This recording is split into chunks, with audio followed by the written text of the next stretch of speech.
ben, ça commence à tirer. J'étais à ce moment-là professeur de faculté et je n'avais absolument pas l'idée, le moindre idée de devenir paysan. Tout juste pouvais-je plus ou moins rêver d'une manière romantique de la vie de berger. Pouvais-je, à la manière de Giono, sans que ça soit plus sérieux que Giono, rêver de la vie paysanne. En vérité, nous étions tous, de par nos origines, très loin de ces perspectives. Arrive la guerre de 1940. Je me suis aperçu à ce moment-là que je n'étais qu'un cérébral, croyant jusqu'à présent que j'avais été un véritable homme. Il ne suffit pas d'être un intellectuel pour être un homme. J'étais lieutenant à la démobilisation et j'étais commandant de groupe pratiquement 2 mois après. Et ça m'a évidemment mis dans une situation que j'étais nullement préparé par mes études et même par le caractère que j'avais. J'avais sous moi des hommes beaucoup plus âgés que moi et des officiers d'active. C'était pas très normal. De sorte qu'on a trouvé un commandant, un chef d'escadron de l'active qui m'a remplacé. Et pour ne pas me laisser sous les ordres de ce chef d'escadron, on me prit l'état-major de la 2e armée de l'air. De sorte que j'ai vécu là 3-4 mois, donc je ne me rappelle plus très bien, dans un climat d'état-major d'armée de l'air. Et ça m'a fait faire aussi beaucoup de réflexions. Parce que autant j'avais déjà une opinion assez moyenne des hommes que je commandais, autant mon opinion des officiers que je fréquentais dans l'armée de l'air était encore moins bonne. Combien de fois, à la sortie du mess, nous étions dans un château comme il convient à un état-major, je suis monté au cimetière qui dépassait, qui longeait le château, et j'allais un peu méditer pour me reposer du bruit du mess. J'allais un peu méditer sur les tombes de ces vieux paysans qui avaient construit le pays et qui avaient trouvé là la possibilité d'être beaucoup plus hommes et sans la prétention de l'être que beaucoup de ceux qui étaient à la table du général commandant la 2e armée de l'air. Et dès ce moment-là, je disais, en souriant bien entendu, à mes collègues de l'état-major que je me ferais berger après la guerre. Alors qu'est-ce que vous avez fait? Eh bien, alors, après la déroute, dont j'ai toujours conservé un souvenir extrêmement vivant et qui n'a jamais été effacé complètement par l'héroïsme que l'on a pu constater dans un nombre considérable de cas lors de la résistance, j'ai pensé qu'il fallait reprendre tout par la base et qu'un pays qui n'était pas capable de faire des hommes ne pouvait pas, par la simple réforme de structure, ou de retrouver à la fois son équilibre et sa prospérité matérielle et humaine.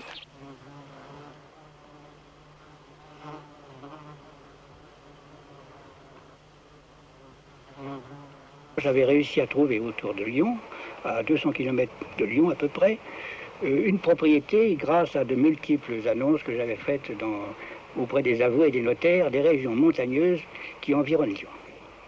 Propriété que je demandais sans confort moderne et d'accès où on n'en exigeait pas non plus un accès facile. Je suis parti seul avec ma femme, nous sommes montés à la fin de novembre 40, tous les deux, avec un petit baluchon sur le dos, dans cette grange. Et pendant 2 ans, j'ai été à la fois professeur à la faculté de Lyon, où j'avais été muté, et d'autre part paysan, à ma manière, avec mes possibilités.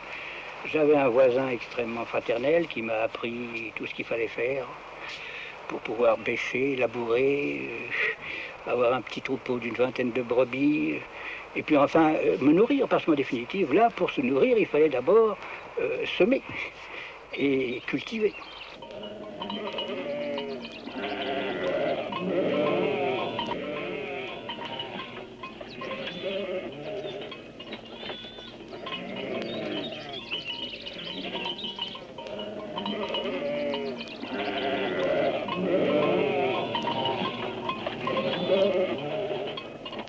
Là où il n'y a pas de risque, il n'y a pas de culture humaine possible. Il n'y a qu'une culture intellectuelle. Il n'y a d'ailleurs même pas de culture spirituelle véritablement possible s'il n'y a pas risque. Parce que où il y a vraiment recherche, il y a toujours risque.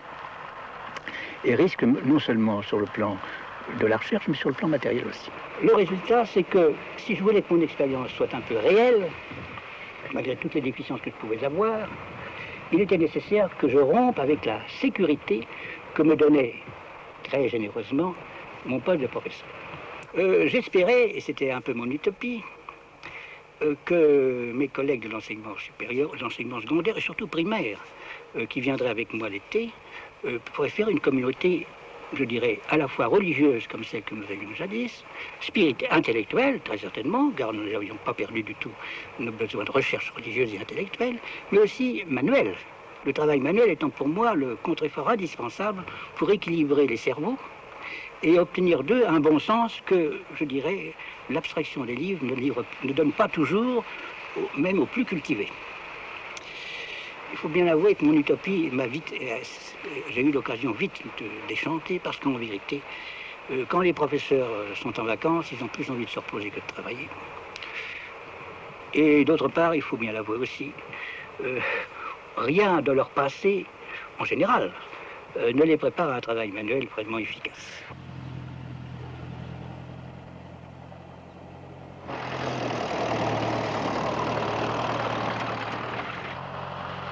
Les paysans de l'Èche-en-Divois, puisqu'il s'agit d'eux, mais je pense que ça dépasse de beaucoup la localité particulière où je me suis trouvé, oui. Ont encore, peut-être un peu moins maintenant, une sagesse séculaire dont ils ne connaissaient pas la valeur, mais qui d'une certaine façon leur était extraordinairement précieuse et me manquait complètement.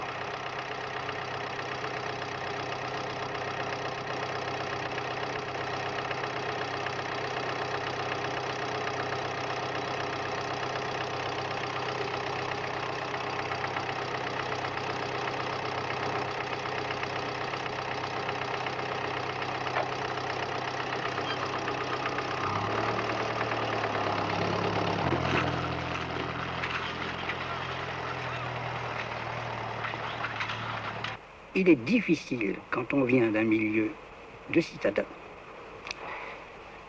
et finalement d'un milieu de bourgeois, parce que les professeurs, mon père était professeur, sont des bourgeois, même lorsqu'ils parlent mal des bourgeois.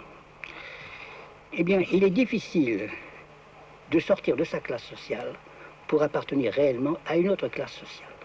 C'est extrêmement difficile, c'est même probablement impossible. J'ai travaillé comme les paysans, peut-être un peu plus qu'eux. En tout cas, je me suis certainement beaucoup plus fatigué qu'eux. J'ai gagné ma vie comme un paysan, quoique, en vérité, depuis quelques années, j'en avais moins besoin. Je l'ai gagné beaucoup moins bien qu'eux. Parce que, pour vraiment gagner sa vie comme paysan, je ne dis pas qu'il faut être nécessairement maquignon, mais il faut être capable de tenir tête aux maquignons qui sucent les paysans comme poux sucent le sang. Il faut par conséquent être capable de résister.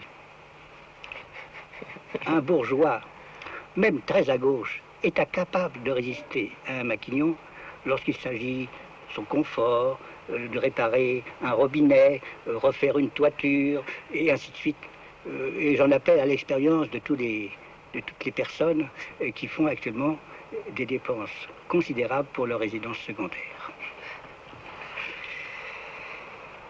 Eh bien oui, il est certain que je dois l'avouer très humblement. Si je n'avais pas eu de l'argent, je n'aurais pas pu tenir ma vie de paysan. Et je serais revenu, puisque cela m'était possible, professeur de faculté. Un professeur de faculté, je dirais, enfin l'expression était peut-être un peu triviale, mais un peu honteux, nullement glorieux. Nullement glorieux. Je n'ai pas eu l'occasion de le faire, et je ne le regrette pas, car c'est peut-être mon mérite, mon seul mérite, après celui d'être devenu paysan, c'est d'y être resté malgré que je sois resté moi-même un paysan médiocre.